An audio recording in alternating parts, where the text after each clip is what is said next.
श्रीमद्भागवत पुराण ममलम यद वैष्णवां धनम नाम संकीर्तनम यस्य सर्व पाप प्रणाशनम प्रणामो दुख संपन्नम नमामि हरि पराम। बस आ कलयुग में बीजू काई नहीं, भगवान नु नाम, भगवान ना नाम नो जप एज महत्व रहेशे, बीजू कोई महत्व रहेशो नहीं। नाम संकीर्तनम यस्य, बस भगवान ना नाम नो जप करतो रहेवो जोईए। आगळ वात करीए एम बस भागवत ने पीतू रहेवो जोईए, पीतू रहेवो जोईए। અને આ ભાગવતને પીવા માટે શું જોવું જોઈએ? વેદોપનિષદો સારા જાતા ભાગવતીમ કથા। ભાગવતની કથા એ અમૃત તુલ્ય છે, પણ શું હોવું જોઈએ? તો કે ભાવ હોવો જોઈએ। જો ભાવ ના હોય તો બધું જ નકામું છે। એ બધા ભાગવત અમર સમાલય, એના માટે ભાવ જોઈએ। नमस्ते भगवते वासुदेवाय वद्यसे प्रभुज्ञानमयं सम्या येन मोखा बुहिरासमः।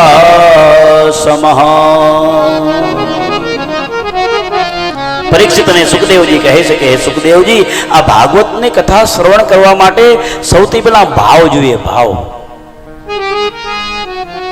આપણે મકોણા પરિવારના આંગણે કથા થવાની છે અને કોઈ એમ કહે કે ભાવ બજારમાં વેચાતો મળે ના મળે, કે ભાઈ હાથની કથા હાલવાની છે, હાથની હાલે એટલો ભાવ દો ને, 2.5 કિલો દો એટલે હાલશે, થઈ રહેશે। એ ભાવ તો અંદરથી ઉત્પન્ન થવો જોઈએ। એટલે ભાગવત કહે છે ભાવો હિ વિદ્યતે દેવો तस्माद भावो ही कारणम। भाव हो तो जो भगवान से, काले बात करी थी कि आ भगवान से, भागवत भगवान से, એટલા માટે આપણને ભાવ છે, અને ભાવ છે એટલા માટે ભગવાનને આપણે મસ્તક ઉપર રાખી છે। ક્યાં રાખી છે? માથા ઉપર પધરાવી છે।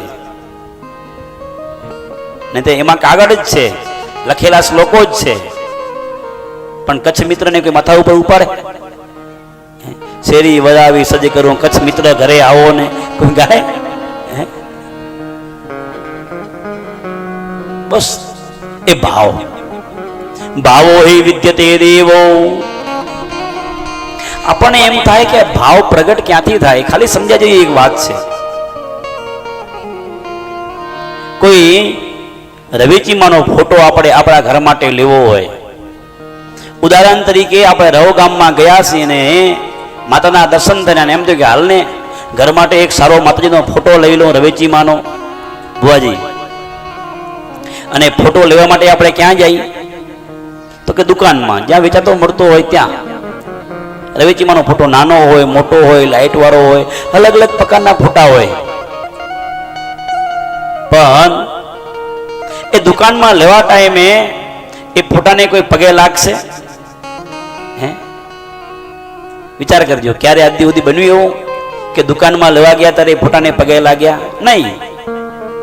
અરે એ ટાઈમે આપણે ચંપલ પહેર્યા હોય, બૂટ પહેર્યા હોય, મોઢામાં મસાલો હોય, ગુટકા હોય, તો એ ફોટાને લઈ લઈએ આપણે। અને એ જ ફોટો લવેચીમાંનો લઈને આપણે ઘરે મૂકી, મંદિરમાં ગોખલામાં મૂકી, અને પછી એ ફોટાને આપણે શું કરશું? આરતી કરશું, દીવો કરશું, ધૂપ કરશું, પછી ફોટા કને ચંપલ પહેરીને જાશું નહીં, મંદિર કને જાશું આપણે? મસાલામાં મોઢામાં ગુટકા હશે, વિમલ હશે, તો પણ માતાજીના મંદિરના ફોટા કને આપણે જાશું નહીં। હવે આવું કેમ? શું એ દુકાનમાં હતો ફોટો ત્યારે કઈ અલગ હતો? ઘરમાં આવ્યો ફોટો તો કઈ અલગ થઈ ગયો? ફોટામાં કઈ ફરક? ફોટામાં કઈ ચેન્જીસ નહીં? ફોટામાં કોઈ ફરક નથી, આપણા ભાવમાં ફરક આવ્યો। કે હવે કોઈ ફોટો નથી, કોઈ ચિત્ર નથી, સાક્ષાત માં રવેચી છે। શું છે? સાક્ષાત માં રવેચી છે, એવો ભાવ પ્રગટ થયો। ભાવ અને એ ભાવ પ્રગટ થાય તો જ માતાજી પ્રસન્ન થાય, ભગવાન પ્રસન્ન થાય. એટલે સુખદેવજી પરીક્ષિતને કહે છે કે હે પરીક્ષિત, આ ભગવાન પ્રત્યેનો, ભાગવત પ્રત્યેનો પેલા તો ભાવ ઉત્પન્ન કર. જો ભાવ નહીં હોય તો બધું જ વ્યર્થ છે ને કામું છે.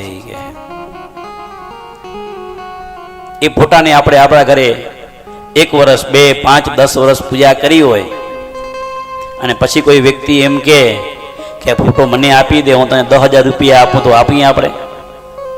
ઉદાહરણ તરીકે રામજી મંદિરની પ્રતિષ્ઠા હમણાં જ કરીને આપણે, અને એ મૂર્તિ આપણે અંબાજીથી લઈ આવ્યા કે રાજસ્થાનથી લઈ આવ્યા હોય, એ મૂર્તિ કદાચ 5,000 કે 10,000 આવી હોય કે 20,000 આવી હોય કે 50,000 આવી હોય, પણ એ રામની મૂર્તિની પૂજા આપણે 5 વર્ષ 20 વર્ષ 25 30 35 40 વર્ષ સુધી પૂજા કરી, અને પછી બાજુના ગામમાંથી કોઈ માણસો આવે 5 જણા કે આ મૂર્તિ તમને 50,000 આવી હતી, અમે તમને ભગાભાઈ 5 લાખ રૂપિયા આપી, આ મૂર્તિ અમને આપો, આપે કોઈ? ના આપે. કેમ? તો કે બસ આપણો ભાવ, એમાં આપણો ભાવ પ્રગટ થયેલો છે. ને કેટલો ફાયદો, બસ આ ભાવ હોવો જોઈએ. એટલે કીધું ભાવો હે વિદ્યતે દેવો તસ્માદ ભાવો હિ કારણમ. આ ભાવ માટે પુણ્ય જોઈએ, પુણ્ય વિના એ ભાવ પ્રગટ ના થાય. તમારું કંઈક સત્કર્મ હોવું જોઈએ, કંઈક પુણ્ય હોવું જોઈએ. પુણ્ય વિના ભાવ પ્રગટે નહીં. ભલે ભણ્યા હોય 4 વેદ, 4 વેદ ભણી જાઓ. કેટલા વેદ? 4 વેદ, યુર્વેદ, ઋગ્વેદ, સામવેદ, અથર્વવેદ, પણ તમારું પુણ્ય ના હોય તો એમાં ભાવ પ્રગટ થતો નથી. કે આવી ભગવાનની કથા બતાવી છે કે